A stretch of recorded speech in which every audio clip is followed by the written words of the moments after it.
Ne prenez pas de psychédéliques. Bonjour, merci d'être à nouveau ici avec moi. Je suis Marie Svaro. Une fois de plus, ce n'est pas un sujet facile pour YouTube, et d'un autre côté, je sais qu'il existe littéralement des centaines, voire des milliers de vidéos sur ce sujet, donc je ne vais pas parler de chaque psychédélique spécifique, ni de ses propriétés physiologiques ou de ses implications médicales, car cela pourrait aussi me causer des ennuis ici. Je vais me concentrer sur le côté de ce sujet que je sais peu connu des humains, et qui concerne l'aspect spirituel et les implications de la fréquence vibratoire, également d'un point de vue psychologique ou conscient. Encore une fois, je dois dire que ce contenu est publié à des fins de divertissement uniquement, et peut être considéré comme de la science-fiction, mais je prends mes informations très au sérieux, et quiconque a des yeux pour voir. Carl Jung a parlé un peu des psychédéliques et de leurs implications concernant la conscience, bien que ce ne fût pas exactement son domaine de prédilection, ou sa spécialité en termes normaux, mais il a dit quelque chose qui a beaucoup attiré mon attention, il a dit « Soyez conscients de la sagesse infinie ». Fin de citation. Je cite Jung ici parce que ce qu'il a dit est au cœur même de ce que je veux dire aujourd'hui. Carl Jung est considéré comme étant trop métaphysique pour la psychologie mainstream, donc ils ont tendance à le voir un peu comme un phénomène et ils mettent même en garde les étudiants quand ils veulent lire ses œuvres. Mais autant que je sache, l'une des principales raisons pour lesquelles il était si métaphysique dans ses points de vue est qu'il a eu beaucoup de contacts avec le spiritisme, la canalisation et les médiums dès son plus jeune âge, et cela l'a marqué pour la vie. Je ne doute pas que les psychédéliques puissent avoir de forts usages thérapeutiques et des effets lorsqu'ils sont entre les mains d'un médecin compétent. Dans les sociétés holistiques avancées à travers la galaxie, les plantes sont utilisées comme médicaments, bien qu'il ait toujours été dit que la nourriture est le véritable médicament, du point de vue de tous ces médecins non humains dans les cultures stellaires. Donc, je ne vais pas parler des utilisations médicales dans les cultures interstellaires avancées dans cette vidéo, car je dois d'abord comprendre pleinement les limites que je dois respecter en publiant ce genre d'informations ici. Entrons dans le sujet d'aujourd'hui. En mettant de côté les psychédéliques médicalement contrôlés utilisés à des fins thérapeutiques, et en mettant également de côté le fait que chaque composé est très différent, ils ne doivent pas être utilisés à la légère par quiconque, ni pour se divertir, aucun d'entre eux, léger ou non. Beaucoup de psychédéliques sont extrêmement puissants et très dangereux, et peuvent causer des dommages physiques et psychologiques permanents, je ne peux pas insister assez là-dessus. Comme je l'ai expliqué tant de fois auparavant, tout dans cet univers fonctionne par fréquence et vibration, où se brancher sur l'une ou l'autre modifie la réalité perçue du sujet. Et la réalité perçue du sujet est sa réalité, car il ne peut y avoir de réalité sans une conscience qui l'interprète et la manifeste. Toutes les substances altérant l'esprit fonctionnent en modifiant la chimie à l'intérieur des cellules du corps des sujets, en particulier les cellules nerveuses, ou neurones, comme je l'ai expliqué dans ma précédente vidéo sur pourquoi ne pas boire d'alcool, jamais.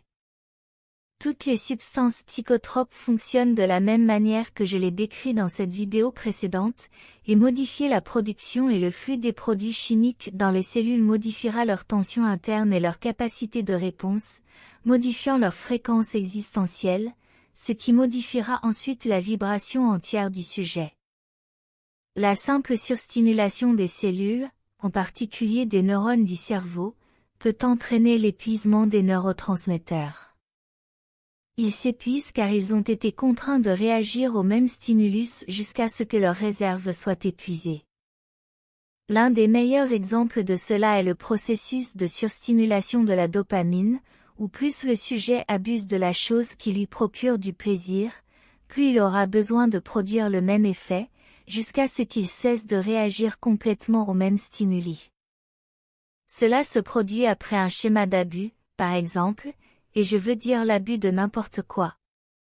Les produits chimiques psychotropes, les psychédéliques en général, modifient la délicate dynamique chimique et électrique à l'intérieur des cellules, modifiant leur fréquence. Les cellules cérébrales, les neurones, sont des traducteurs qui transmettent le signal de l'âme individuelle dans le monde matériel, et toutes les cellules d'un corps doivent être synchronisées et accordées sur la fréquence exacte et unique de cette âme spécifique. C'est pourquoi ce corps appartient à cette âme, et non à une autre.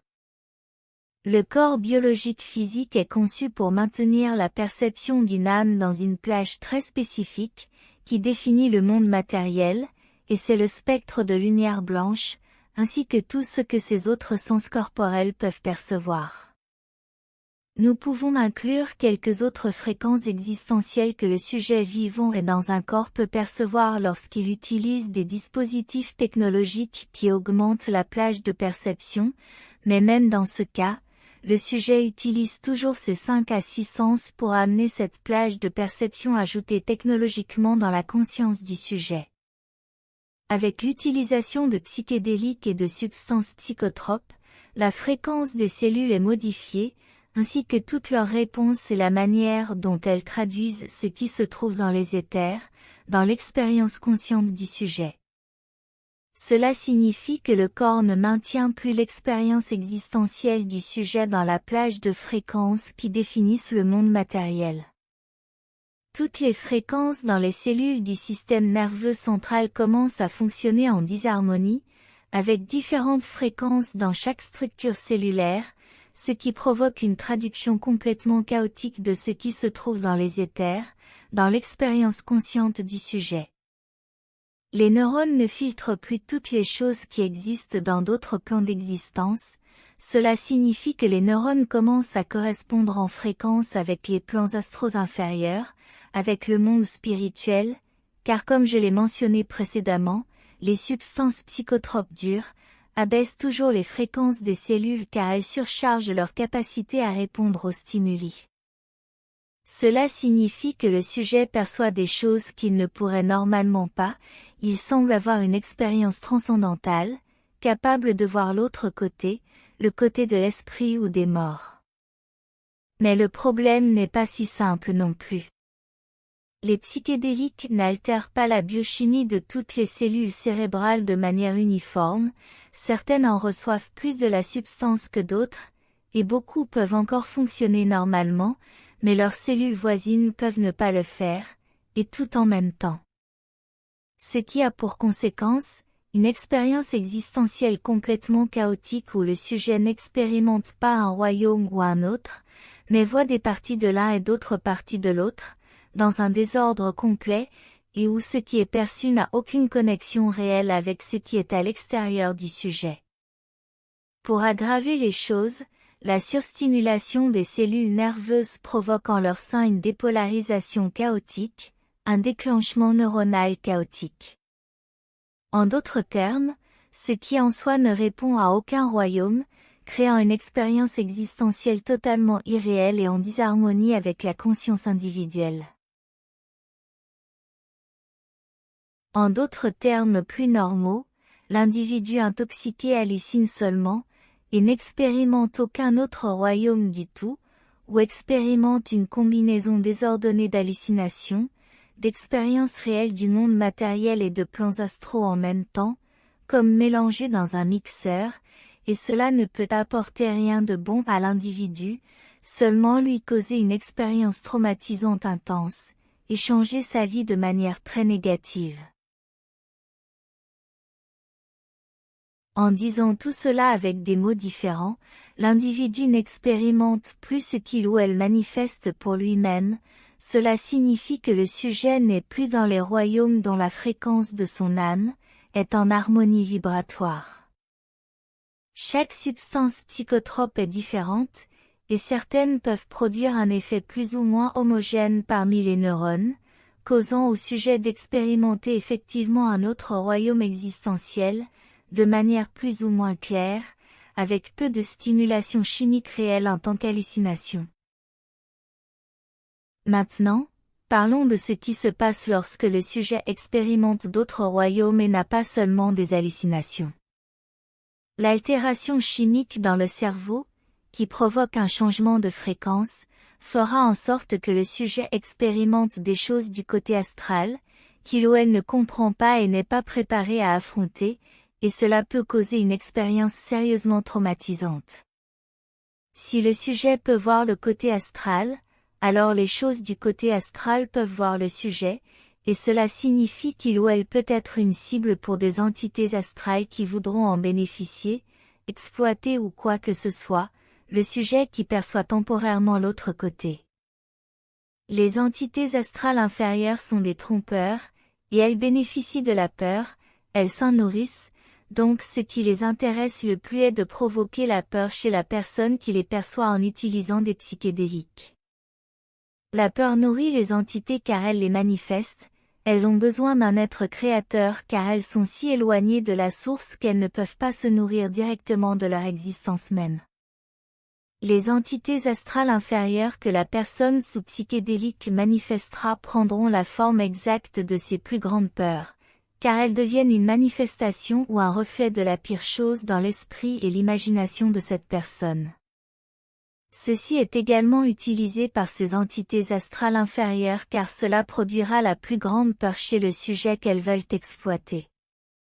Donc si un sujet a peur des serpents, les entités qu'il ou elle verra auront l'apparence de serpents, et si un autre sujet a peur des squelettes, c'est ainsi qu'ils lui apparaîtront, et ainsi de suite avec la façon dont les autres personnes interprètent ces êtres astraux. Cela est dû au fait que ces êtres sont véritablement les équivalents de l'esprit humain, à la fois de manière collective et personnelle, donc ils seront les miroirs des pires aspects de l'inconscient de chaque personne.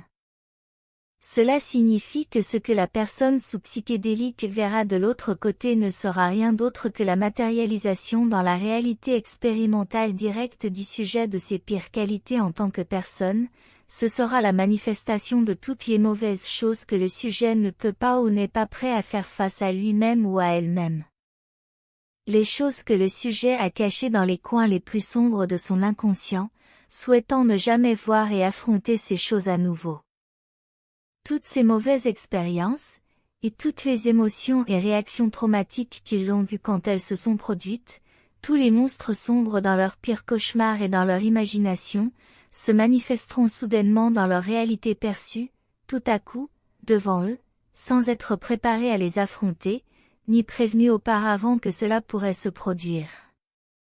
Cela signifie faire face au fait qu'ils consciemment qu'ils sont les monstres dans l'obscurité, qu'ils sont leur propre plus grande peur, réalisant que peu importe quoi, ils ont un squelette à l'intérieur d'eux qui les suit partout et ils ne peuvent pas échapper à ce fait. Ils font face au miroir pour voir qu'ils sont cet horrible cadavre à moitié pourri, qu'ils ont si peur de rencontrer dans l'obscurité quand ils se lèvent la nuit pour aller aux toilettes. Cette chose horrible devient réelle, le sujet peut la regarder, et elle le regarde en retour. Les psychédéliques ouvrent des portails et des ponts, vers et depuis l'astral inférieur, où des êtres, des démons et d'autres entités peuvent traverser dans la vie malheureuse de ceux qui sont forcés de percevoir d'autres réalités de force, avec des substances, les faisant affronter ce qu'ils ne sont pas préparés à comprendre.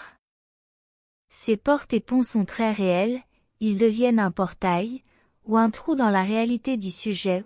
Ces manifestations d'égrégores des recoins les plus sombres de leur propre esprit, leur sauteront dessus, hantant leur vie quotidienne, les rendant misérables, car ils fuient les peurs des personnes et tout ce qui est mauvais et malheureux qu'ils traversent. Si quelque chose est un égrégore ou une manifestation, cela ne signifie pas que ce n'est pas réel, après tout, vous êtes aussi une manifestation, et tout le monde l'est. Nous sommes les égrégores nés des désirs et intentions les plus forts de nos âmes. La seule façon correcte d'expérimenter d'autres royaumes est de travailler sur vous-même, sur qui vous êtes, sur votre vibration, sur le fait d'être la meilleure version de vous-même, et cela sera votre vibration avec laquelle vous attirerez les choses, en particulier votre réalité. Prendre des psychédéliques ou tout autre médicament psychotrope pour voir par vous-même si ces autres réalités astrales existent vraiment ou non, revient à sauter d'une falaise pour voir si vos jambes se cassent vraiment quand vous atteignez le sol, ou si c'est seulement un mythe. Je sais qu'il y a d'innombrables psychédéliques, en particulier des champignons qui sont censés ne faire de mal à personne, surtout s'ils ne sont pris qu'en microdose, mais vous ne pouvez jamais savoir lequel est le bon champignon, ou quels effets exacts, celui-ci ou toute autre substance, aura sur votre biologie particulière. Vous pouvez acquérir une connaissance de ce qui se passe de l'autre côté par la méditation et la patience, pendant les voyages astraux et autres pratiques similaires. Ne cherchez pas de résultats immédiats car cela ne vous apportera que des choses terribles. Vous pouvez dire que vous les avez déjà pris, et que vous avez apprécié leurs effets, qu'ils vous ont aidé avec un problème, ou peut-être que vous n'avez pas vécu quelque chose de transcendantal ou de pertinent. Le problème est que vous ne pouvez jamais savoir ce qui vient ensuite, ni où vous vous arrêtez, parce que si vous continuez à prendre des doses plus fortes, et de manière répétitive, je vous garantis qu'à un moment donné, quelque chose d'indésirable se glissera sur vous. Vous pouvez dire que vous vous arrêterez à un moment donné, mais le ferez-vous vraiment, je vous le demande? Ou bien allez-vous continuer à expérimenter des substances de plus en plus dures, jusqu'à ce que vous soyez complètement submergé, et envahi par des entités et l'addiction, et que votre vie parte en vrille? Vous devez passer par une progression naturelle de compréhension d'autres royaumes que vous ne pouvez pas percevoir avec vos 5 ou 6 sens biologiques.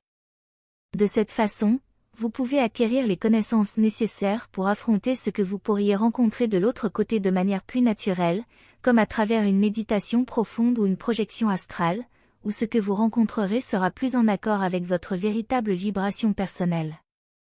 Bien que même là-bas, vous puissiez rencontrer des choses astrales indésirables, principalement des produits de votre propre subconscient, mais rien que vous ne puissiez gérer, contrairement à la voie psychédélique forcée. Car lorsque vous y êtes naturellement, votre vibration stable et vraie vous protège. Vous avez un bouclier d'aura autour de vous, et avec les psychédéliques il n'y a pas de bouclier d'aura, ou bien il est plein de trous que les entités sombres utilisent pour s'attacher à vous. Et rappelez-vous que ce qu'ils veulent, c'est vous voir souffrir. Et plus vous souffrez, mieux c'est pour eux. Prenez garde là-bas car le monde est bien plus compliqué que ce que l'on voit au premier abord. Prenez soin de vous et soyez sages. Avec beaucoup d'amour, votre amie, Maryse Varro.